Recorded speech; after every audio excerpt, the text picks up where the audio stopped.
जैसा कि हमने पिछले कुछ दिनों में देखा, जो हुआ हमारे जवानों के साथ एलएसी में, चाइना ने जो भी किया और उसके बाद बॉयकॉट चाइना और बॉयकॉट चाइनीज़ गुड का एक ट्रेंड स्टार्ट हुआ।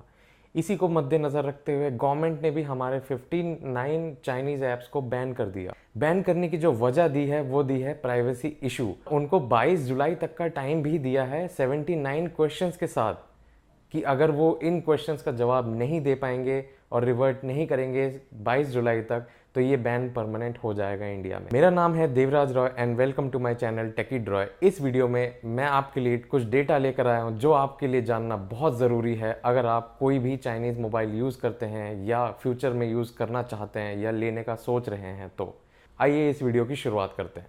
ऐप्स जैसे कि टिकटॉक, शेयरिट, कैम स्कैनर कुछ ऐप्स में से एक हैं उन 59 में से जो कि बैन हुए हैं, और इनमें से टिकटॉक है जिसको सबसे ज़्यादा नुकसान हुआ है। टिकटॉक की अगर सिर्फ बात करें तो इसको $6 बिलियन का लॉस है इस बैन से इंडिया के। जहां टिकटॉक की इंडिया में डाउनलोड्स की अगर बात करें तो 611 मिलियन डाउनलोड्स हुए हैं इस एप्लीकेशन की लाइफ टाइम में, और 200 मिलियन एक्टिव यूजर्स थे इस एप्लीकेशन के। सिर्फ इंडिया में ही नहीं, पूरे वर्ल्ड में एंटी चाइनीज सेंटिमेंट्स हैं इस समय। इंडिया के बैन के बाद यूएस सेक्रेटरी माइक पॉम्पियो ने भी हिंट दिया है कि यूएस भी चाइनीज ऐप्स को बैन करने की सोच रहा है। तो हो सकता है यूएस भी टिकटॉक पर बैन लगाए कुछ दिनों में।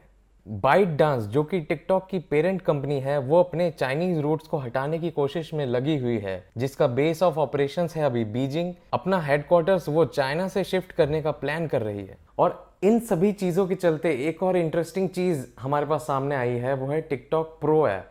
जी हाँ, आपको देखने को मिलेगा कई जगहों पे कि टिकटॉक वापस आ गया है इंडिया में। वो टिकटॉक प्रो ऐप के नाम से आ रहा है न्यूज़ में काफ़ी। तो ये एक मालवेयर है जो कि प्ले स्टोर में लिस्टेड नहीं है। ये एप्लीकेशन, ये महाराष्ट्र के साइबर डिपार्टमेंट ने एक एडवाइजरी भी निकाला है, टिकटॉक प्रो के नाम से किसी लिंक को ओपन ना करें, ये आपका डेटा चोरी कर सकता है। इन सभी ऐप्स के हमारे पास ऑल्टरनेट ऐप्स हैं, जैसे कि टिकटॉक की जगह पे आप यूज़ कर सकते हैं रील्स इंस्टाग्राम का। ये 2 दिन पहले ही आया है एप्लीकेशन इंस्टाग्राम में फीचर, और इसमें भी आप 15 सेकंड की वीडियोस बना के अपलोड कर सकते हैं। ये आपके इंस्टाग्राम अकाउंट के साथ लिंक्ड रहेगा। स्कैनिंग के लिए कैम स्कैनर की जगह आप यूज कर सकते हैं एडोब स्कैन। सिमिलर फीचर्स देता है और सेम क्वालिटी के साथ आता है। ऐसे ही फाइल शेयरिंग के लिए आप गूगल का फाइल्स यूज कर सकते हैं इंस्टेड ऑफ शेयर इट।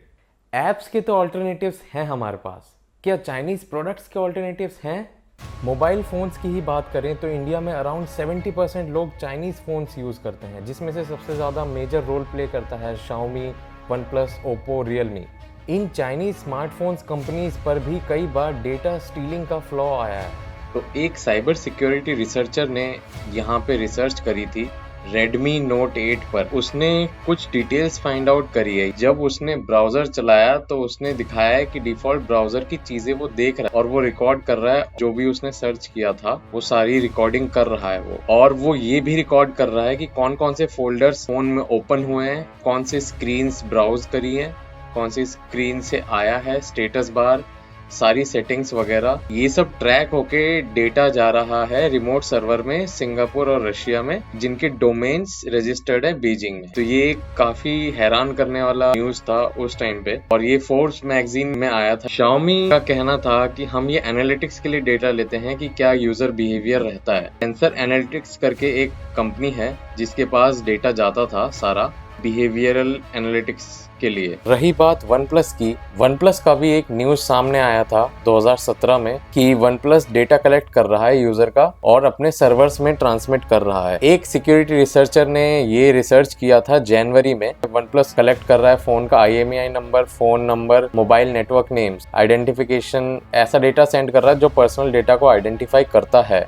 ये डिवाइस मैनेजर सर्विस से और OnePlus एनालिटिक्स के थ्रू ये डेटा को सेंड करता था। ऑक्सीजन OS की इनबिल्ट ऐप है जो चलती है और ये डेटा कलेक्ट करता है OnePlus का। ये APIs भी लिस्ट करी हैं उसने जो डेटा कलेक्ट करती हैं फोन का, जिसको OnePlus ने बाद में फिर ठीक किया।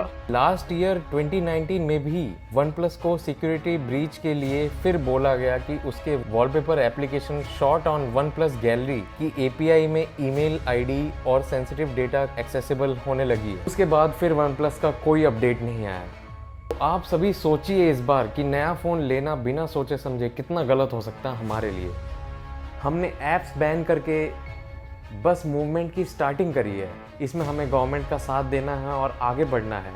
हर उस चाइनीज़ चीज़ की डिपेंडेंसी हटानी है जिसमें हम कर सकते हैं। वो होगा फिर आत्मनिर्भर भारत। ये सभी एक दिन में या सिर्फ ऐप्स बैन करके नहीं हो सकता। ये चीज़ें धीरे धीरे होंगी, ग्रेजुअली होंगी ये चीज़ें, और होंगी ज़रूर।